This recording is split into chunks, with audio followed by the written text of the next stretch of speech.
to Sugar Coated.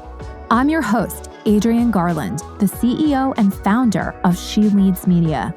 For far too long, women have been conditioned to sugarcoat their words, their actions, and the way they show up in the world, and to conform to certain cultural norms and ideals. This is inherently designed to keep those who are outside of the norm from gaining power, prestige, wealth, and influence, preventing more women from being recognized and respected as the powerful leaders that we truly are. Join me each week as we dive into raw conversations with remarkable, uncompromising, and inspirational women that will encourage you to strip away your sugarcoating and move boldly in the direction of your magnificent dreams. Hi, everybody. Welcome back to the next episode of Sugar Coated. I'm your host, Adrienne Garland, and I am joined today by somebody that I cannot wait to dive into conversation with. Her name is Jenifer Sapel, and she's from Utor Wealth. Welcome to Sugar Coated, Jenifer. Oh, thank you so much, Adrienne. I'm thrilled to be here. I am so excited to talk to you today. Over the past couple of weeks, I've been talking to different women that are in the world of finance, and we're all sort of looking at finance from all these different angles: real estate investment, alternative investments. And I love what we are going to talk about today. And it sort of like struck me, right? Like, what if the way that we invested today was different than previous generations? And could we do better? So that is the question that I kick off with you today. Yes and yes are the answers. Yeah. All right, we're done. Yeah. I think, I'm in my 40s now, and recently I became a caregiver to my autistic niece. And for me, the intersection of those two things really got me to a point where I was like, wait a minute, why do we do anything? Like, why do we do anything the way we do things? Oh, God. Yeah. And it really comes down to, like, at some point in history, somebody made something up, and then we've just, that's the system. And so we just go along with the system until something comes along and changes the system. So investing is no different. I often talk about investing as like the tale of two rich white guys, because S&P, if you've heard of the benchmark S&P 500, Standard and Poor were the last names of two rich white guys. And that's why we have the S&P 500 today. They decided we need something to measure against. And so the two guys decided what 500 stocks they were going to put into this grouping and track their performance over time. So when you approach it with that lens, it's like, wait a minute, we've just been doing this way because two guys decided a long time ago. Do we have to do these things moving forward? And the answer is no. The answer is no. So that's that's one answer to your question. What, okay, hit me. That was so good and very unexpected. I feel like I could go down a totally divergent path with you.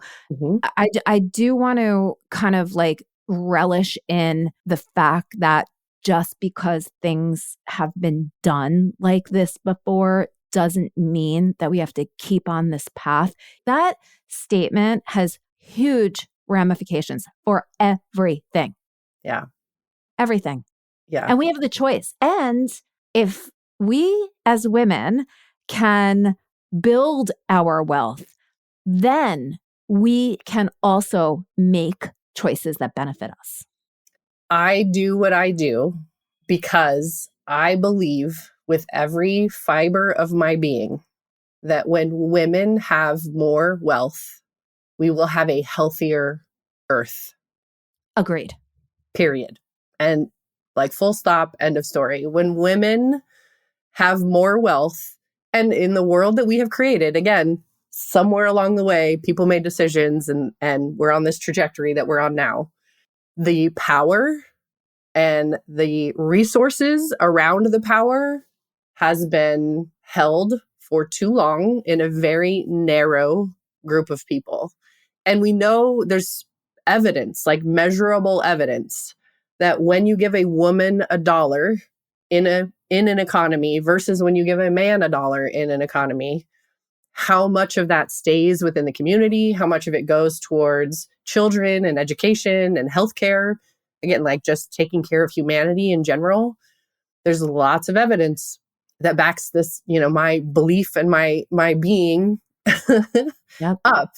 And so I do think when we get comfortable with believing that we are worthy of wealth, when we just start to take our agency and say, every single dollar that crosses any account of mine in this world is part of what is building what we see around us today and building the future that we want for ourselves and for future generations, every dollar is fueling that. So when we just take that agency and whatever that means for you, it doesn't have to mean the same for all of us. But when we take that agency, again, I truly believe the world will be a better place. I feel like that's the only message that we need to be putting out into the world. Like, I like it. You are speaking my language. So can we be besties? Like if you love that, we are already besties. Right here, it started. Okay. I'm in my mind. I'm like, she's my sister from another mister. I mean, I'm down. Whoa. Hugs later. Yeah, like I'm floored and speechless, which is like not you have a podcast. typical You're for not me. supposed to be speechless. But we could, like, that's the message. And I think the thing that is challenging is the how. We could spend the rest of our time talking about the how. Yeah. And you know what? That's exactly where I was going to go. I was going to say, Jen, yes. Yeah. Like, yes, I am on board. Like, how do we get on that bus? How do we like pick the stops and decide where we're going? I love it. All right. So I like to start with, you have this podcast, right? Because you want to unsugarcoat things, right? Yeah. Yeah. There's been studies that show people would rather talk about death than money. So we need to start by talking about money.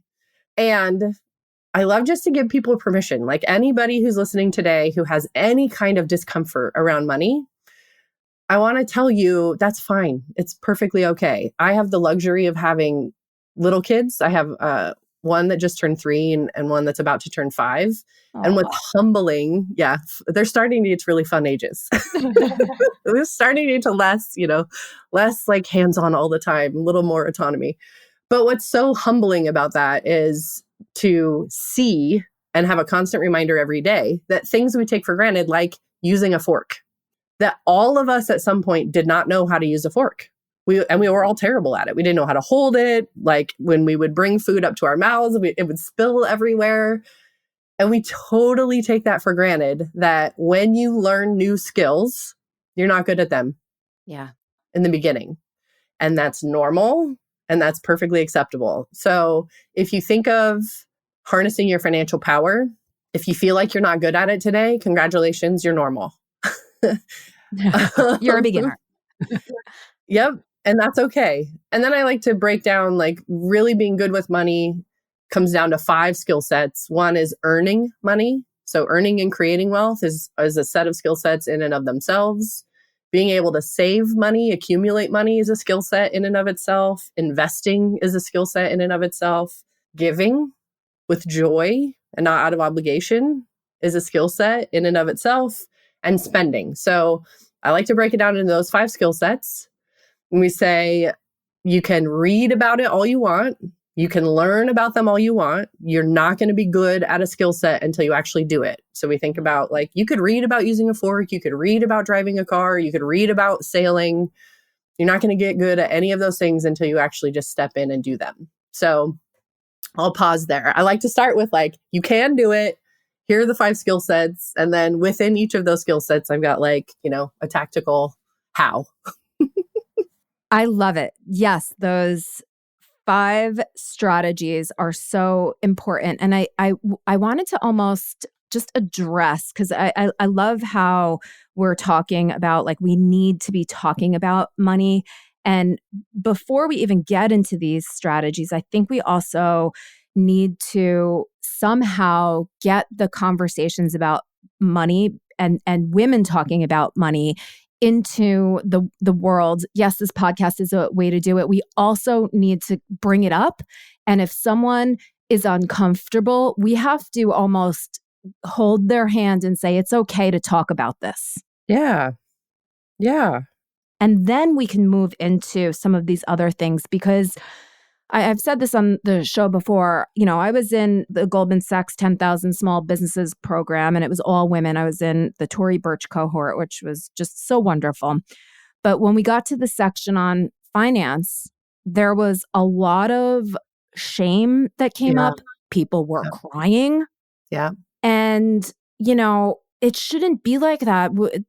Money, yes, it has an impact on us, but at the end of the day, it's numbers and it's a concept. Yep. Yep. Right. And so before we can even get here to earning, we have to just say, even though we get paid to do things, we can't make money be our value as human beings. Amen, bestie. Amen. And here's what I'll say in that, in that same light of like vulnerability and shame and all of that stuff. I got into the career as financial services because I watched my mom struggle post-divorce, and money was like a crazy stressful subject in our house growing up. And we oftentimes didn't have enough. And she, moved into her parents' rental property so that she could live rent-free for a period of time. And, like I said, and she struggled. So I, in my 20s and 30s, went the extreme other opposite. I was like, I'm going to conquer it. I'm going to know everything I can about it. And it's only taken me in the last couple years to really get my head around decoupling the shame from the financial conversations. And so, yeah, you hit the nail on the head that because we live in a productivity-driven, capitalist, profitability first. And again, we know this, the evidence to this is that in the US economy, the largest sector is the financial services sector. Like it's the biggest sector of the economy. So I think money is a measuring stick. You called it a concept. I agree. All of those things. It's a concept. It's energy. It's an idea. There is enough. Mm-hmm. But when you look at it like a measuring stick and you say, okay, well, what does the US economy value? It's number one on the list. So again, normal to feel that way. And we can just decide, like we started this podcast, we can just decide, I'm going to opt out. I'm going to opt out of that system. I'm not going to tie my self-worth as a human being to the balance of any account of mine, to my net worth, to like anything around this construct of finance. Yeah. Yeah, that's like step one for your own mental health. And then let's get to the business of making money, because it really is in a lot of ways a game. It is 100% a game. And that's and it's hard. It's a hard realization to have when there are people, right now who without it their lives are literally in danger, right? Because they don't have money in their account for medical expenses, for housing, right? For whatever the case is. Yeah. But if you're listening to this podcast, hopefully, and probably not in that position, yes, embrace earning as much money as possible. It doesn't have to make you a bad person. Yeah. There's no like qualitative, thing around it that like you could earn a ton of money and be a really beautiful human being. You could earn a ton of money and be a really bad human being. So we need to decouple the idea that because you earn a lot of money, it like automatically makes you a bad person. Yeah. This I feel like this whole conversation is just so important. So for the women that are listening, and it's majority women, although I do have some guy friends that are hopefully listening, how can we kind of like get to a place where we're focused on that first strategy, earning, right? We all know that women only earn 81 cents to the dollar. And if you are in any other BIPOC category, it's even worse. So how can we kind of maximize our earning potential? Great question. So I think the starting point to optimizing or maximizing is always being grounded in where you are.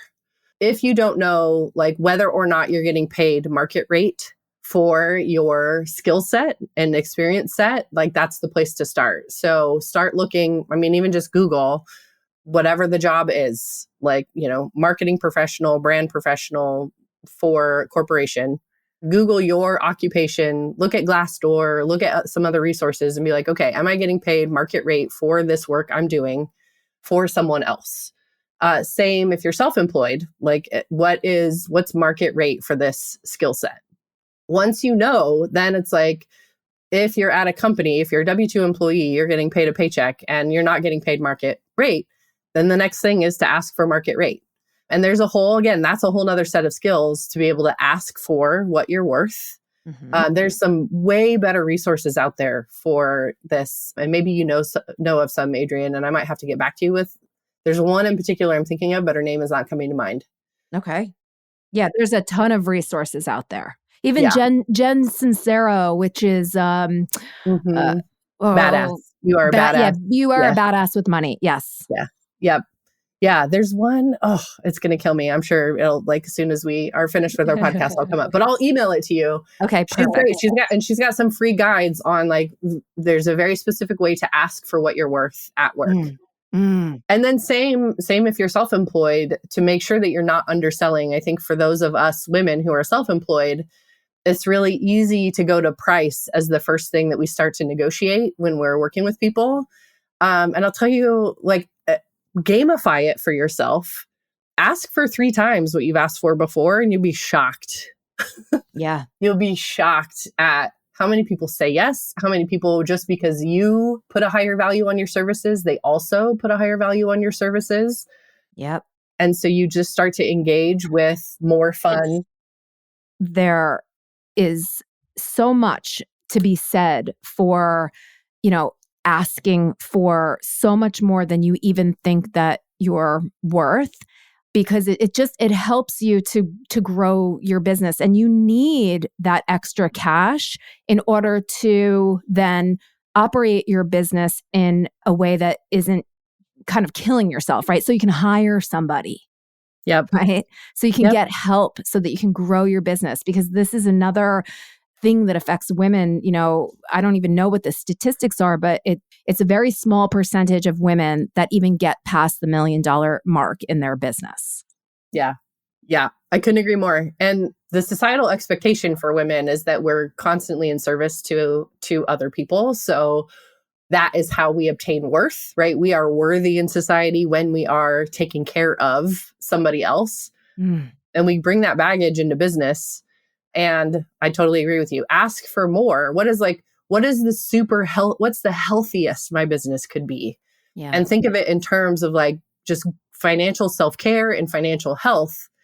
And even I made a change in my practice about 1.5 years ago, where I was like, you know what? I'm going to limit how many clients I onboard every month, where I like never considered doing that before. But I'm like, I am going to do it, because I don't want to have months where I'm, like, super crazy busy and my schedule with my kids change. And then months where I want a more even workload. And, like, I wanted that for me. So I'm like, why? It's my business. Why don't I just do it? And I did. And again, it's one of those changes. Like, I've never been happier or healthier about it. It's amazing. And that goes right back to where we started. Like, you made a choice to decide this is how I want to do it. And then guess what? You brought that into being, which, if anything else, anybody who's listening, use that as inspiration, right? You can make the choice to do things the way that you want to do it. And maybe it doesn't always work out, but if you don't try, you're never going to know. Yeah, totally agree. Gosh. All right. So we can go in there, we can ask for what we're worth. We can also, if someone doesn't think that we're worth it, we can go somewhere else. We don't need to be proving ourselves to people that won't pay us our worth. It's, thank you, you're not for me, move on, right? So let's say we get to that place where we're comfortable about what we're earning. The next thing on the list is, how do we save strategically? Yes. And my favorite thing here is just, like, put in a mechanism, like, automate it. Savings, pay yourself first. My favorite mechanism especially if I guess it's true either way. There's lots of financial gurus who say pay yourself first. But when it comes to mechanizing that pay yourself first, what usually happens is our income gets deposited into our checking accounts. And then you're like, okay, now I'm going to shift some of this from checking into savings. And my favorite mechanism to change is flip that script. Put 100% of your earnings into savings, and then only shift out of savings into your checking account what you want to spend every month. Love it. What that does, if you're an employee, what that does is it automatically makes any cost of living increase you get or any like extra bonus, it makes the default to save it instead of getting dropped into checking and then getting spent. That's and even such if you a good idea. I've never heard that even. I know. It's one of those simple, like really simple things that I'm like, I don't know why this isn't everywhere. So let's make it everywhere. Yeah, let's make the choice to make it everywhere. You know, there are some tools that I use to do this automatic. It's not so much on the saving side, it's on the next one, the investing side. I use automation to invest. And love it because you just don't even think about what you're doing. And then all of a sudden you open an app like Stash, which is what I use. They are not supporting the show, but they should. I opened the Stash and I got some cash in my stash that I didn't even, feel. Right. Amazing. I do love that. And I love for a lot of my clients who do this, like if 100% of the paycheck goes into savings and then we're saying, so let's say 5,000 is your paycheck. It goes into savings and you spend. Here's the other thing that I would caution or like encourage people to do is go with like the least painful, like lowest goal first. Like, let's not try to go from couch to marathon. Like, let's do the couch to like walking around the block. Yes. So if savings is brand new and 5,000 is your paycheck and you're used to living paycheck to paycheck, then 5,000 goes into savings and $4,999 goes into checking. Even if you're just saving that $1, you've just gave your brain evidence that you are a saver. Oh, so good. That's so good. As you were talking, I was thinking it's muscle memory, right? It's like you just do it and then it becomes automatic. And I love the fact even if it's $1, it's $1 more than you would have saved otherwise. Yep. And you can stop telling yourself, I'm not good at savings. And you can start telling yourself, I am a saver. Yeah. This is so important too. I mean, I feel like this conversation is covering like everything that not just for, finance and investing and wealth, but also life. So if you tell yourself something, I'm not a saver, I'm not an exerciser, I don't know how to make money, then guess what? You're going to find evidence to prove you right. Yep. And this is the worst thing that we do to ourselves. I totally agree. That's the thing that needs to be corrected. Yeah. The stories we tell ourselves. Yeah. I pay a lot in therapy. Yeah. That's right. This is a whole other conversation, but I do love the fact that, I am a saver. And then you literally have numerical evidence and something that you can look at that goes beyond like, oh, I'm an exerciser. So that it does make it more tangible. Yes. So I love it. Okay. So savings. I would love that. Go ahead. I would love that for all your listeners, right? If your listeners from this podcast, they walked away with like, I am a saver, even if it's $1 a month, you're high-fiving yourself in the mirror every month, being like, I can do this. I am capable. I am worth it. I am a saver. Look at this habit I've changed already. Yeah. And then just put themselves on a new trajectory. I love it. So, okay. So we're automating our savings. We're changing our identity to be savers. And then I think we also need to change our identity and then become investors. Amen. Yeah.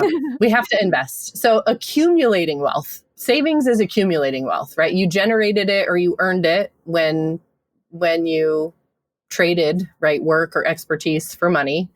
Saving it is accumulating it. Getting that accumulation to also work for you, that's investing. And yes, you have to do it. Yeah. You have to do it. Accumulating wealth is a skill set and it's a great skill set. Investing, arguably a more important skill set. So what is the simplest most easy to understand way to invest? So here's my how-to hack for that. The first decision is to decide your methodology. So like, yes, I'm going to invest. And then you just ask, what's the easiest way to invest? So the easiest thing is to first make that first decision. And the first decision is you have 3 choices when it comes to investing. You can do it yourself. And what that means is you're opening your own account. You're choosing the investments that you're going to invest in. You're choosing when to buy them and when to sell them and all that fun stuff. That is one option. A do-it-yourself option is an option. The next option is to hire a professional. So like, I don't want to do it myself. And I'll tell you, honestly, the only people who do it themselves are the people who have interest in investing. So people who like to read financial articles and who like to follow any kind of stock prices or market movement. If you like that stuff, then you might be a DIYer. If you don't like that stuff, don't do it. Don't be a DIYer. I like, that's, kind of like, here's your sign. So the next option is to hire a professional. A lot of professionals have account minimums, not all of them. So you could find a professional that even if you're investing $100 a month, a professional will help you. And that's just one of the questions to ask. And you don't have to have any shame. Like, look, I want to get started in investing. I can only invest $100 a month. Is that a possibility, in working with you? And the answer is either yes or no, right? And you can ask that of enough professionals and you might find 1 or 2 that will work with you or 3 or 4 that you could interview and decide who's the best fit for you. And then the third is a hybrid. So the third is like kind of like having a professional and kind of like doing it yourself. In the world of finance, those are often called robo-advisors. So their services like Betterment, Wealthfront, or Ellevest. Like all 3 of those are like kind of a hybrid option.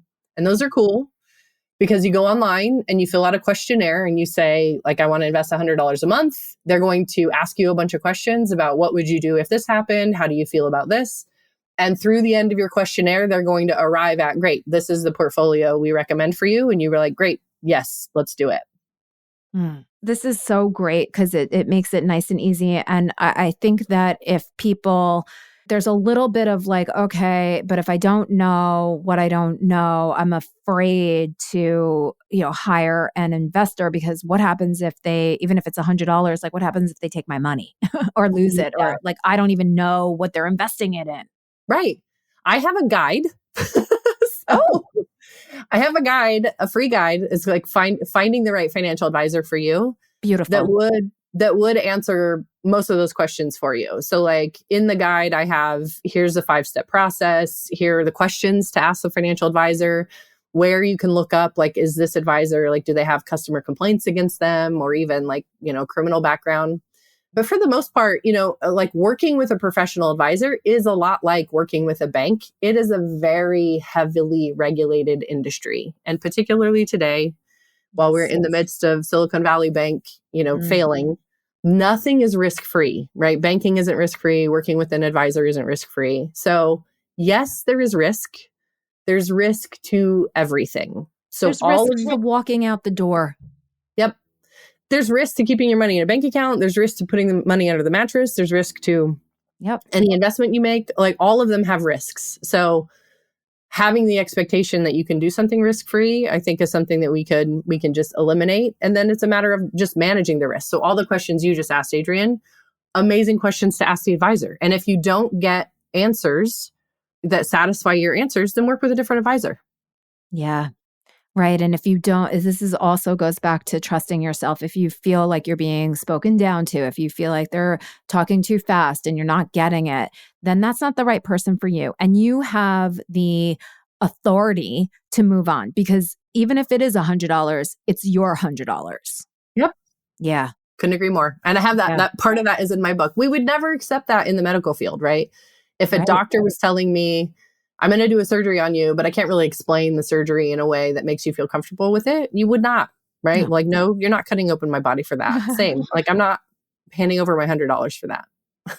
I actually want to take a tiny bit of a step outside of this because I do know that you've also, in your practice, created a fund. And can you just talk a little bit about the fund? It's a gender lens investment fund. Can you talk about that and why you started it and all of this kind of stuff? Because I think it's so important what you're doing.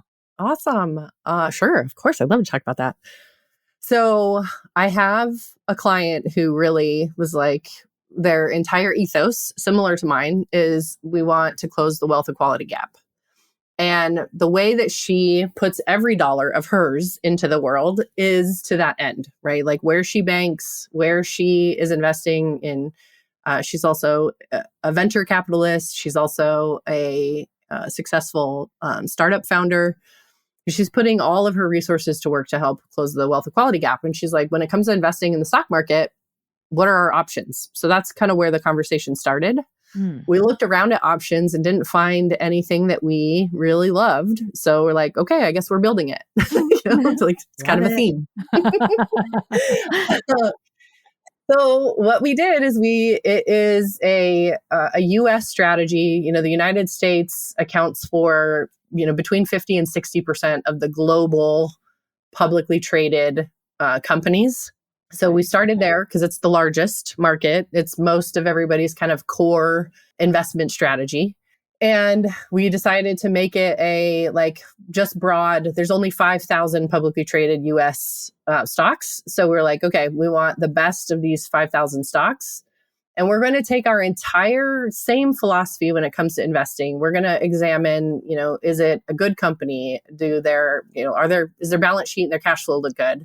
All of the same factors we would normally use to analyze a good investment, and add on top of it, how diverse is the company? How diverse is the C-suite? How diverse is the board of directors? How diverse is the executive management team? That data in the US is readily available. There's a lot more data that I would love to be more readily available that is available in the European Union and now is available in Japan. So the US is kind of lagging in transparency. But we used as many factors as we could find around, is this company diverse in its representation? And does this company have a diverse culture? And things that we looked at there are like, do they require a arbitration clause in their employment contract, which says if you're sexually harassed, you cannot sue. You can't take the company to court. You have to settle through arbitration, just as an example. So we took all the same factors and then narrowed it down. Our strategy, when compared to, the broader US market, has double the number of women CEOs, it has double the number of women in executive leadership. It has 30% more women on the board of directors. And then, like I said, it has as many things that we could find that have evidence within the company of a diverse strategy. Our theory of change is that a diverse company performs better. There's lots of data that proves that. The more diverse your team is, the better decision-making they have, the more innovative they are, the more profitable the company is. So there's lots of evidence to support that. So our investment strategy is we're getting higher quality companies. And our expectation is compared to peer portfolios that aren't looking for this kind of quality factor, why wouldn't it outperform? God, this is so good. I have at least 3 questions. Fire away. First, just out of curiosity, I'm listening and, does it do this? Does it do that? Is it this? Is that? And I said to myself, what did we end up with? 3 companies? How many companies, if you're able to reveal that, how many companies almost fit that criteria out of that 5,000? That's a good question. It's really sad, actually. I mean, to have a good stock portfolio, different portfolio managers will give you different numbers, but on the low end, people will say you have to have at least 30 holdings. I think the average is closer to 60. And then there's some strategies that go up to 80 names. We have about 60 in our portfolio. And not all of them, meet a lot of the criteria. It's really what we found is there would be really good representation in the board of directors, and really good representation in the board of directors is 30 or 40% women. Yeah. Ooh. So they could have really good representation in the board of directors, but then really terrible representation in the executive leadership team. We would find that they might have a female CEO, but then again, there's like no representation anywhere else. So it was really interesting. Yeah. The things that we found. Yeah, I can only imagine. And I do love how you started with this idea of let's look at this through like a diversity lens, but actually it's not about diversity, it's about company performance because there is diversity of thought. Yep. Yeah, and it's like so forget about diversity, you're looking for the best companies. And it turns out that the best companies are the most diverse. Yeah. Yeah. Agreed. We like that. Our theory of change is exactly that. Like it states a more diverse company is a higher quality company. Higher quality companies perform better, which both means like higher profitability and better risk management. And we hear this so much when we hear about companies that, I'll just use women for an example, companies that are led by women, or when you give women money within companies, that the way that they spend it is much more conservative. They perform better. Profitability is better. Like all of the measures of success when women are, part of the executive management team, the companies do perform better. Yep. They just do. Now, they do. I read and measurably better. Measurably, yeah. Like McKinsey's been tracking diversity and performance. They've published like 4 reports now. And so their latest report will show you like over time how big the gap is becoming. For gender, a more gender diverse executive team, the top quartile companies outperform the bottom quartile companies by 25%-ish. Wow. In ethnicity and diversity in ethnicity, it's actually higher. With ethnicity diversity, for the last 3 papers, it's been hovering in like the 35% outperformance range. Amazing. So it isn't just, and we call it diversity. It isn't just gender. I think any intersection of diversity, because again, if you think of it in like, environmental terms or in like healthy eating, right? Like if you only eat one food item, you're not going to be as healthy as if you have a diverse intake, right? The rainbow, right? The rainbow of colors on your plate. Yeah. I mean, it only makes sense, right? Take a chapter out of the book of nature, corporate. Yes. So many chapters. so many chapters. Right? Yes. Oh my gosh. So one of the things that I read, I don't know if I actually have it written down here, but I think it was something about, had you started this fund, I think it might have been 10 years ago, it would have way outperformed the S&P 500, right? So what you are asking about is when we created the portfolio, we took it and we back tested it. We said, okay, well, what if we would have bought this? What if we would have bought these stocks 10 years ago? And when we back tested it, it showed we caught 94% of the upside of the market, but only 40% of the downside of the market. Wow. Which gave it like a really significant year over year, like much higher advantage, better performance than the benchmark. I caveat that. I don't want to oversell that though, because it's way too, like, we can't know if these same companies had those same diversity metrics 10 years ago. Right. So if it was a company that like somewhere within that 10 years, there was like a major leadership change where they did decide diversity is something we want to invest in, which also could be a leading indicator, right? That like, because they made that decision somewhere along the way, that's what created like the kind of outperformance. But yeah, back testing looks good. So we're excited about it. But like the big caveat with it is there's just way too many variables to be able to say with confidence it's because of the diversity factor. Right.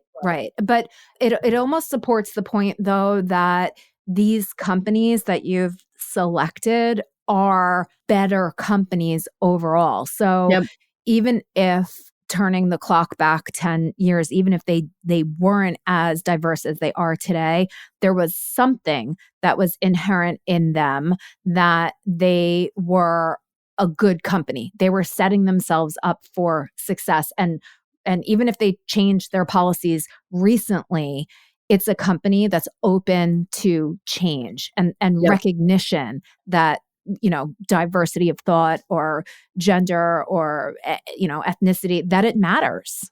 Yeah. Yeah. I love it. And I love that maybe it's a leading indicator too, right? So if a company isn't necessarily here or doesn't necessarily fit the criteria yet, but if they move in that direction, Right. perhaps they'll recognize that they can become a better performing company. Right. Let's hope for that. Agreed. Oh my goodness. Okay. And so more. what exactly? So we are now to the giving with joy and then spending, which I can talk about spending all day long. So giving with joy. Yeah. The thing about giving, at least for me, I think there's a couple strategies you can do with giving that are good from like a tax planning standpoint. A lot of people don't know of a vehicle called a donor advised fund. And a donor advised fund is an opportunity for normal people, not big institutional, 1% wealthy people. It's an opportunity for anybody to kind of set up their own private foundation. So where it works really well is let's say you have a rental property and you sell your rental property this year. And because of that sale, you have a large tax liability. Mm-hmm. You have to pay a capital gain tax on it. If you wanted to use some of that gain or some of your income, if you want to offset some of that gain through philanthropy, and let's say you're already donating $1,000 a year or whatever the amount is, what you could do is say, well, I'm going to take my next 5 years, my next $1,000 donation, but over the course of the next 5 years, I'm going to put it in a donor advised fund. Now, the day that you put it in that fund is the day that it's tax deductible. So you write the check for $5,000, it's tax deductible for that tax year. And now you can take that $5,000. And if you were supporting a charity at a certain amount per month, you could sign up that same, amount per month for the next 5 years, but just have it come out of that donor advised fund. Amazing. Yeah. I just want to mention that it's even knowing about things like this, a donor advised fund, that is, I'm not trying to sell or anything, go get a financial advisor and hire Jen, even though that would probably be a good thing to do. But what I'm saying is that, if you are not completely financially savvy, this is where relying on a financial advisor can help you. Yeah. Yeah. I totally agree, Adrienne. And I think we have to give ourselves permission that maybe you work with a financial advisor for a year or two and then you decide I can take the reins on my own now for a while, or you do it for yourself for a while and then you hire an advisor. We can always change our minds too. Yes. And as your circumstances change, as your situation changes, the need for an advisor and the need for a different advisor, those things will change too. Yeah. And I love that. What is so great about that advice as well is as we change our mindset, as we earn more, as we save more, we are going to move into places that we are probably not familiar with or comfortable with. And that's where having somebody that you can trust is really, really important, because we only know what we know now. We don't know what that next step is. And we have to learn. We have to learn somehow. And like you said, give yourself permission to not know how to use the fork when you've never seen a fork before. Right. Yep. And you might be the kind of person that I'm curious. I want to read all about the fork on my own. And so do it. You might be the person that's I don't care about the fork. I just want to find somebody I trust and delegate. Yeah. Which is a smart thing to do. Yeah. The other thing I want to say about giving is that a lot of times we do get hung up in it has to be tax deductible gift. And I would say it doesn't have to be. Let's not let the tax code wag the dog, the tax tail wag the dog. I have several clients who set up rich auntie accounts so that they don't have kids themselves, but they have kids they love. And so they put money in an account every month just so they can help pay for summer camp or take them on a special trip somewhere or something like that. None of that's tax deductible. But if that's how you want to use your money, use your money that way. Yeah. That's so beautiful. And that's the power too, right? It's like people say money can't buy happiness, but if that is going to give you joy by being able to do something for your niece or nephew that you love, then that is money that is so well spent. Yeah, agreed. And that's what it's for. The money is there to use it. Yeah, So you can't take it with you. exactly. So Exactly. spending, my favorite topic.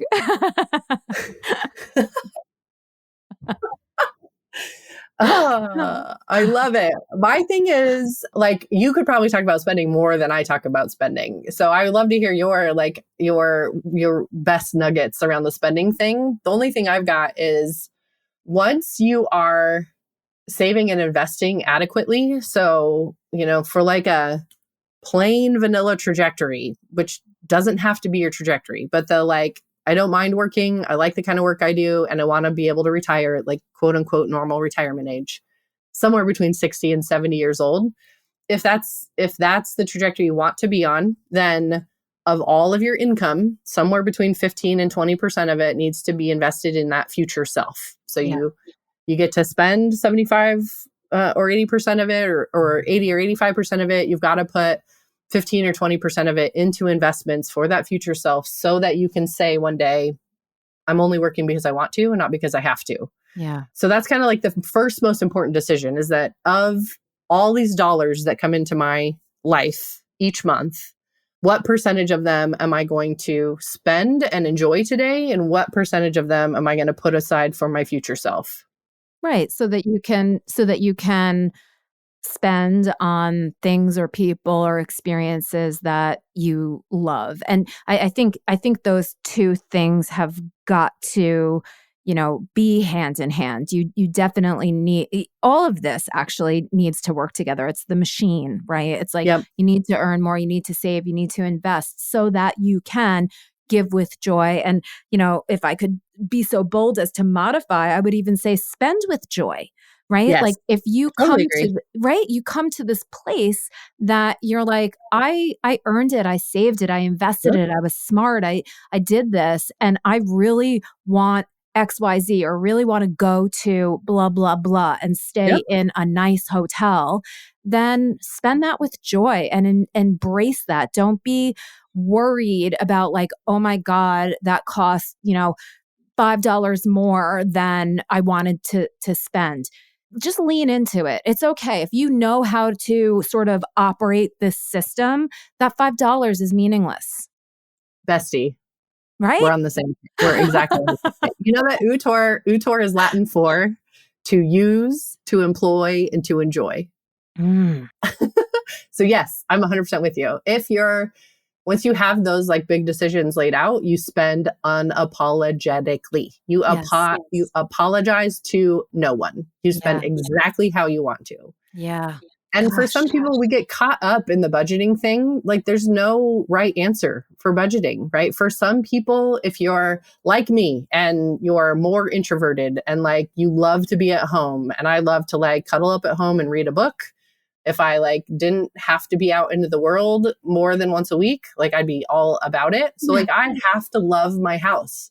But there are some people who like they would rather never be at home, and like being out and about and with people and in crowds is like their jam. Yeah. So they could live in like a tiny bedroom somewhere. They're like, I don't care. The only thing I do is sleep there, and spend the rest of their money out gallivanting all over the world. Then that's fine too. Exactly. And that goes back to like, know yourself, honor yourself, whatever it is that makes you happy. Like be super duper clear about that. Yes. Yeah. Yeah. So good. Oh my gosh, this is so good. All right. All of my guests that I've ever had on the show, I've loved every single one of you. But I think I found a winner. I will receive with honor. Gosh, I have adored speaking with you, and I this is literally the first conversation that we have had, and I just want to have more. So that is going to be on the horizon. Jen, just thank you so much for sharing your absolutely incredible wisdom and in such a succinct, thoughtful, digestible way. I know that I have taken so much away from this conversation, and I know that the audience is going to take so much away from this as well. How can people get in touch with you? First, I agree. I have really enjoyed this conversation. You are my people. So I'm happy. I'm happy it's mutual. To get a hold of me, so go to utorwealth.com, UTORWEALTH, utorwealth.com. And when you go there, you can find my phone number, my email address. But the best thing to do is in the top right corner, there's a little book now button. And I will talk to anybody for 20 minutes for a 20-minute fit call. It doesn't, like, wherever you are in your financial journey, it doesn't matter. If I'm not the right fit for you, I'm going to be the first person to tell you. But at the very least, in a 20-minute phone call, I can be like, focus on this one thing and here's some resources for it. Amazing. Thank you so, so much. And we'll put all those links in the show notes.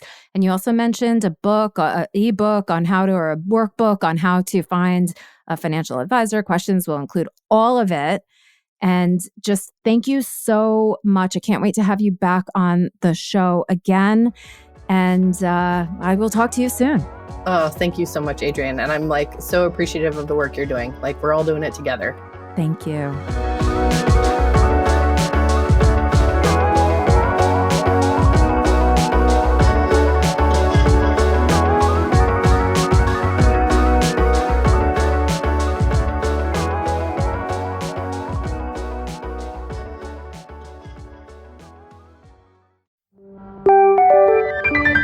This is the She Leads Podcast Network.